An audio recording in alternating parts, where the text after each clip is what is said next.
Hi, my name's Sally Lawson. And I'm Neil Martin.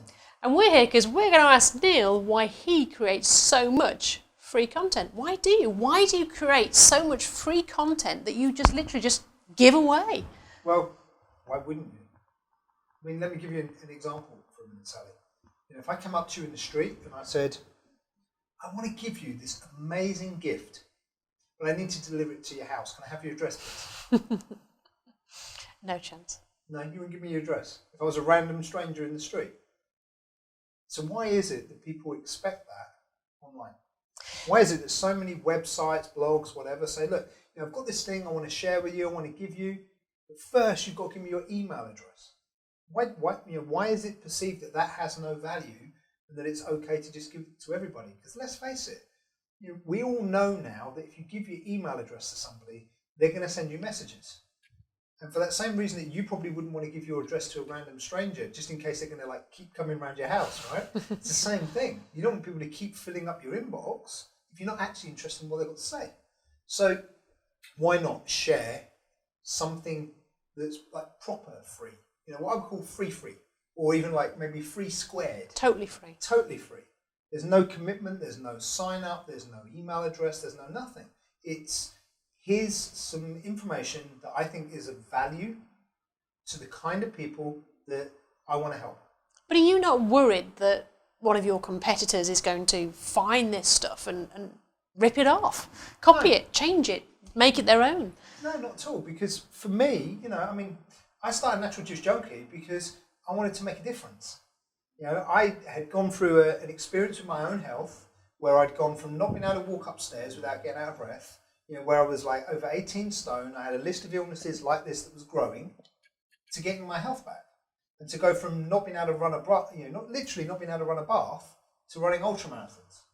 Now, having made that kind of transformation for myself, it feels wrong not to share what I've done. But surely someone could come along and say, right, I'm going to be the next juice junkie and start copying you put things like recipes out there, you're showing people how to do raw food, you're showing people your workshops, the moments when you go away and you take people away to retreats, you're sharing all this stuff. I mean, that's your business and you're sharing this online totally free. Surely someone could come along and just rip it off. They could. But does that not worry you? No. I mean, let me give you another example. Okay? And this is another really, really valid example here. If you want to buy a house, do you pay to go and view the house before you buy it? No. If you want to buy a car, do you have to hire the car in order to do your test drive, or do they let you test drive it for free? No. They let you test drive it for free, right? There is no, if you're interested in the car, you need to hire it for a couple of hours and then maybe we'll sell it to you. That's not how it works, is it? But in the digital world, in the online world, so many businesses view it that way. They're so protective of everything. But I don't view it as, I don't view the world we're in now as being the world we used to be in. I don't view competition in the way that many traditional businesses view competition. If you think of, for example, let's take some celebrity chefs. If you think of Jamie Oliver, Gordon Ramsay, Mary Berry, Nigella Lawson, some of these different celebrity chefs. Now, technically, you could argue they're all competitors. But they're not really, are they? Not because really. They do things in a different way. And the reality is, somebody else could come along and copy my recipes, watch some of my videos and record a similar one, read some of my blog posts and paraphrase them and stick them out themselves. But they'd still be different. And sure, if someone took literally, I'm in the process of finishing my first book. If somebody was to take that book and literally just copy it word for word and put the book out, now obviously that wouldn't be acceptable. But if someone takes some of the concepts in there and they share it in a different way and it attracts a different audience, but that actually gets the message broader, well, that's a good thing. For me, being in the health industry, I'm really focused on seeing more people get healthy, seeing more families be well. For me, family is a big, big motivator in what I do. And my children were one of the key things that kind of, drove me to turn my own health around. And I want to be there for them when they grow up. You know? But at some point as a business, you're spending all this time making videos, making content, creating recipes, doing retreats, all these sort of things that you're doing to educate the masses totally free of charge. At some point, you've got to validate it. How are you going to, or what's, not how are you going to, how do you monetize that? At what point do they convert to be customers? Why should they when they can get it for free? But here's a really interesting thing. By giving away content for free, people ask you, what else do you do? You know, even before, because Natural Juice Junkie started as a blog. You know, I was in the IT industry for 17 years, a very successful career, and this just started as a blog on the side. I had no intention really of turning it into a business. But part of the reason I did was people saying to me, well, Neil, we love your free stuff. What else can you do? How can we spend more time with you? You know, I've watched one of your videos that was like 15 minutes. How can I spend a day with you learning even more? How can I spend a week with you immersing myself in your world Well, this and is actually almost, learning more of it? This is almost like you're a TV star, almost like you've got like a fan base. It's a little bit weird. That's what it sounds like, it's a isn't little it? bit weird at times because it can feel a little bit like that. I mean, I was actually in the United States with my wife about a year and a half, 2 years ago, and there was one lady that came running up to me, and I recognised her as she approached, and she threw her arms around me and said hello and whatever. And then she introduced herself to my wife as, I hope you don't mind, I'm one of your husband's internet stalkers. And, you know, it felt a little bit weird, but actually it's someone I've got to know through the internet. You know, someone I've had regular conversations and things with online. And so actually felt more like a friend, if that makes sense. And I think the reality is, I mean, I've met various celebrities and things through my work, and I've had this impression in my head of how someone's going to be. You know, you've watched someone on TV and you think, you know, I don't know, you build up your image, right? Or you elevate somebody in terms of, you know, wow, they're such an amazing person. And then you meet them, and to be honest, it's almost like a slight anticlimax, because it's like, actually, you're just a regular person.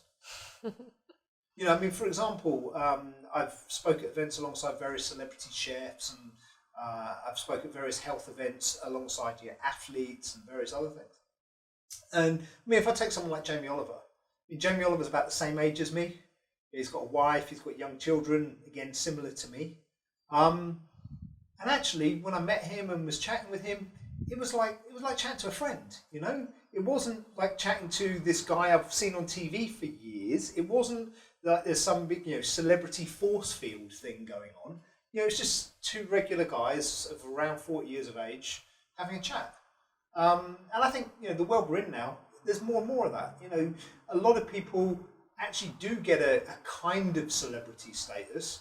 I don't think it's celebrity in the way that celebrity used to be, but it's almost like a kind of a niche celebrity. You know, you can be a celebrity because of what you've achieved in a specific area, even though most of the world have no idea who you are.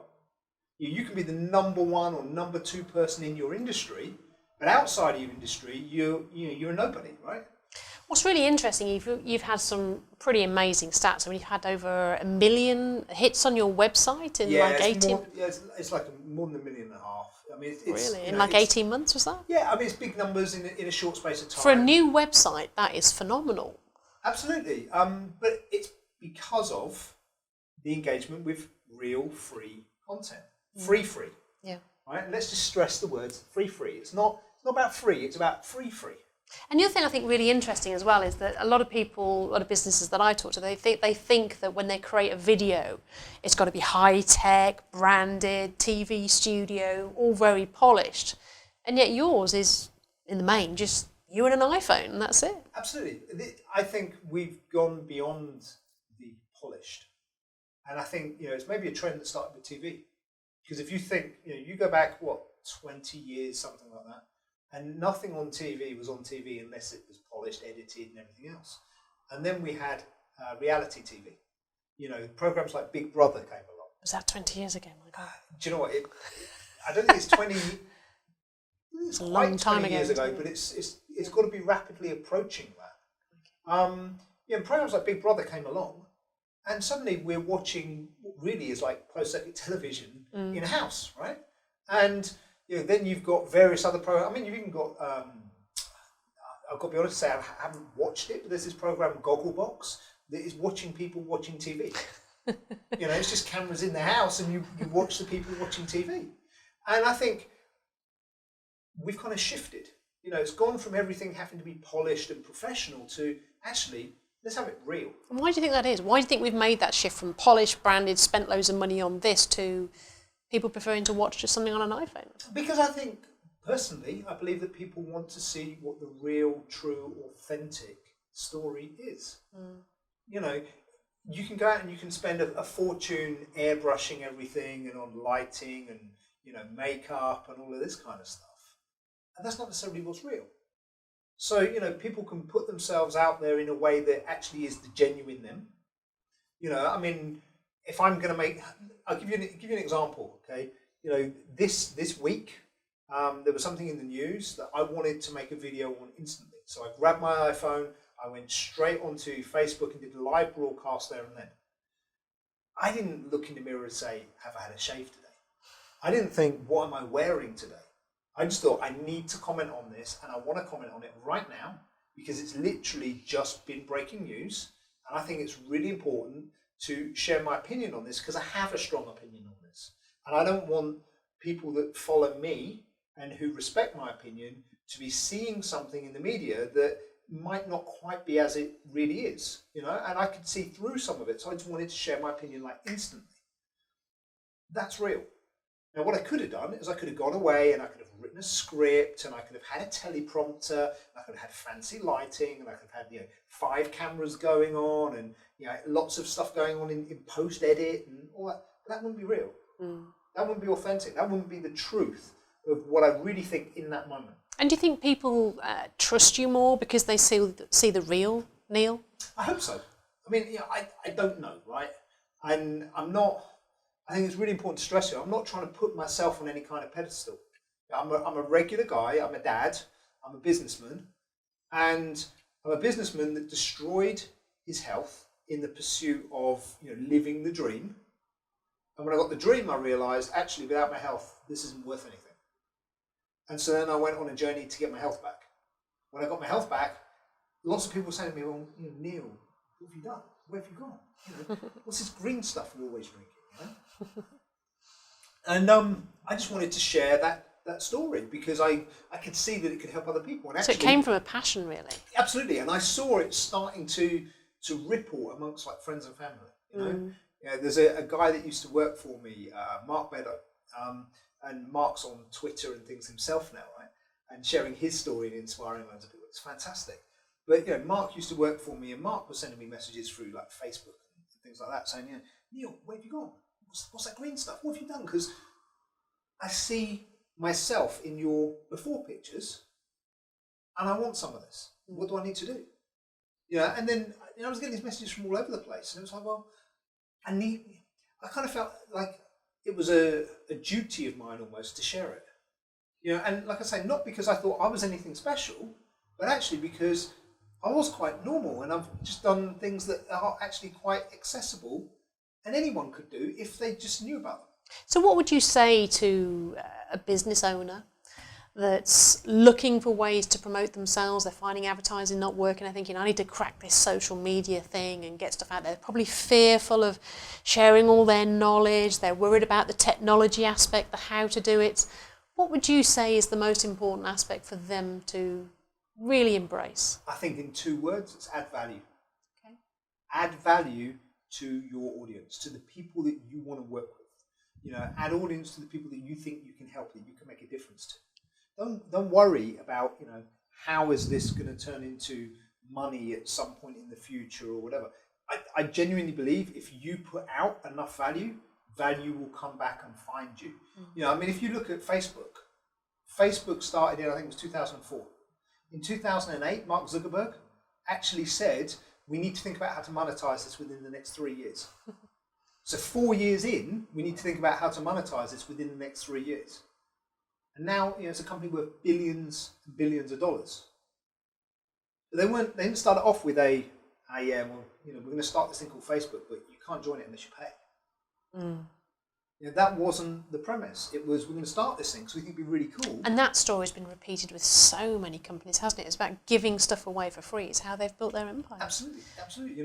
Facebook, YouTube, Twitter, but even specific businesses in other industries. People like Rightmove. When Rightmove entered the property arena, they didn't say, well, you want to list your properties on Rightmove, you pay. They said, do you want to list your properties on Rightmove? Absolutely. And then they came back later and said, okay, well, look, hey guys, we're going to have to start charging for this service now. Once they've got you addicted. Once they've got people who can see the value, that's how I would put it. I get your point if it's addicted, but you're only addicted because it works, right? Absolutely. You've seen the value in it. If you've seen the value in something, isn't it fair to pay a reasonable price for something to see the value in? I think that's just a fair return for the value you've received. And so it's just really important to make sure that you give that value up front, and then people can see what you're going to do. You're not promising something that you're making people give you something first. Give them something first. If they like it, they'll give you something in exchange. Just one other example on this, really, right? If you want to go to the movies, you want to go see a film, do you have to pay to see the trailer? No. They show you the trailer for free, right? So the trailer is your introduction. Say, am I interested in this? Is this something I want to know more about?